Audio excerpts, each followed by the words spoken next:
Almost overnight, a strange and dangerous new trade began to flourish in the shadows of the Russian Federation. Ordinary people, driven by desperation or something more, started risking everything to smuggle billion-year-old meteorites out of the country. These weren't small, pocket-sized fragments. We're talking about massive, multi-ton specimens, crudely disguised as garden sculptures, industrial scrap, or even farm equipment. Was it just a surge in black market greed, a desperate cash grab in a sanctioned economy? Or was it a sign of something much bigger? A discovery the Kremlin desperately wants to control or bury? The truth, as it often does, begins in the cold. Here's what changed. Early February 2026, St. Petersburg port. A routine day, or so it seemed. Amidst the endless rows of shipping containers, one was flagged for a secondary inspection. The manifest was vague: decorative art for European garden exhibition. But the weight was off, and the point of origin, a remote Siberian outpost, raised suspicion. Customs officers moved in, their crowbars groaning against the frozen steel. Inside, there was no sculpture, just a colossal 2.8-ton hunk of pitted alien iron, strapped crudely to a wooden pallet. It was an Altai fragment, a piece of an asteroid core, older than Earth's continents. To understand why this rock is so important, you have to go back billions of years. The Altai meteorite is what's known as a Group 3e iron meteorite. It originated from the metallic core of a protoplanet that formed in the early solar system and was later shattered by a cosmic collision. For eons, its fragments drifted through space. It fell to Earth in prehistoric times, scattering across a vast area of what is now the Altai Mountains, straddling the border between China and Russia. For centuries, local herders knew of these strange, heavy rocks, but their true nature wasn't understood until the late 19th century. When sliced, polished, and etched with a mild acid, these iron meteorites reveal a stunning crystalline structure called a Widmanstätten pattern. These intricate interlocking lattices of nickel-iron alloys can only form under conditions of incredibly slow cooling, about 1 degree Celsius every 1,000 years. This pattern is impossible to replicate on Earth. It is a physical signature of a deep space origin, a fingerprint from the heart of a long-dead world. And it makes these objects incredibly valuable, not just to scientists, but to a growing and often shadowy market of private collectors. The St. Petersburg bust was the spark that lit the fuse. Leaked photos and short clips of the bust exploded online. Within hours, the story went viral on Telegram, then spread to international forums.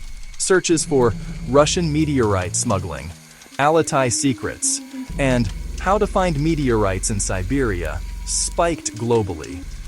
The internet's hive mind was awake and buzzing. Obscure geology forums and dark web marketplaces lit up with chatter.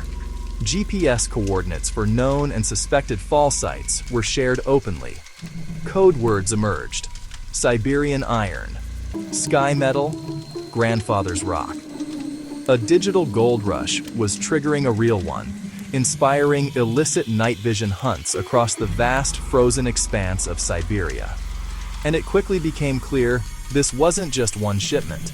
The St. Petersburg seizure was the one that got caught. Intelligence sources and customs reports from neighboring countries revealed multiple similar attempts had been reported in the preceding weeks. At the Finnish border, through Baltic ports, and along rail corridors into Central Asia. A coordinated, large-scale operation was underway. The official line from Moscow was predictable and dismissive. This was simple, illegal export for profit, a matter for customs and law enforcement. And on the surface, this explanation makes sense. High-quality iron meteorites can fetch 6, sometimes even 7 figures at international auctions. There's a voracious and ever-growing demand, from wealthy private collectors who see them as the ultimate status symbol, from university labs and research institutions hungry for pristine cosmic material, and from a network of shadowy middlemen, many with UK delivery addresses, who broker deals on encrypted platforms. Russia, by virtue of its immense landmass, sits on some of the most extensive meteorite fields in the world. The Altai-strewn field is among the largest and most significant. With international energy strains and relentless sanctions squeezing the Russian economy, the temptation to liquidate these natural assets through illicit black market routes makes a kind of brutal economic sense. But this isn't just about art collectors. Western geopolitical analysts are watching with growing concern. They see this not as a crime spree, but as a potential issue of resource control. Meteorites, especially iron ones, are rich in elements like nickel, cobalt, and iridium, materials critical for advanced industries.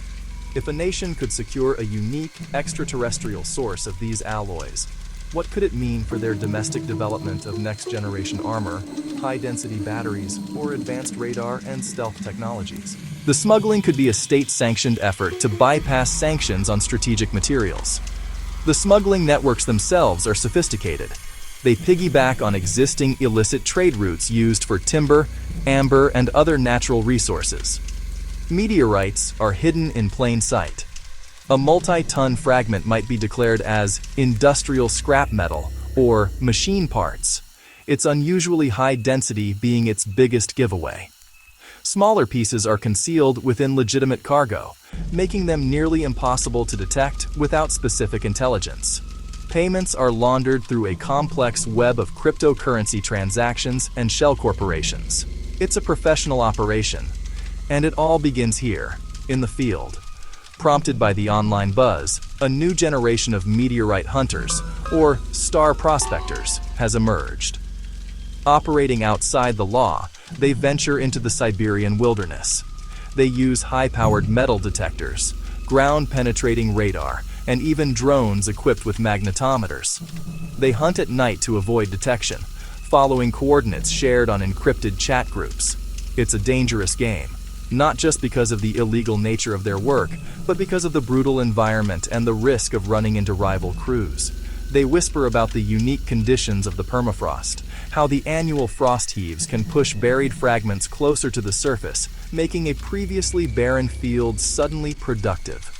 A find can mean life-changing money, enough to pull a family out of poverty. For many, the risk is worth the reward. But the official story of profit and the geopolitical angle of resource control still don't fully explain the sudden, frantic urgency. And that's where the rumor mill kicks into high gear. Because according to unconfirmed chatter from inside the Russian scientific community, some of these Altai fragments are not normal. Sources claim that recent analysis of newly recovered fragments, conducted at a secure lab near Novosibirsk, yielded bizarre results. The core of the story revolves around spectroscopy readings. While the primary composition is nickel and iron, as expected, the ratios are allegedly off.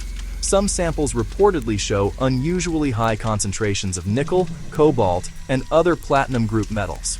More importantly, they contain trace elements and isotopic signatures that don't match any known meteorite profile in the global database. It's as if they came from a different kind of star, or a different part of the galaxy altogether. Leaked, heavily redacted lab memos hint at the discovery of non-Keplerian orbital artifacts and pre-solar grains with anomalous isotopic ratios. In layman's terms, extraterrestrial materials that don't fit our models of the solar system. This aligns with reports of quiet, unannounced visits to the Altai region from researchers linked to military technical institutes in Chelyabinsk and Moscow, the same institutes involved in advanced materials science and defense research. The most outlandish rumors come from the field hunters themselves.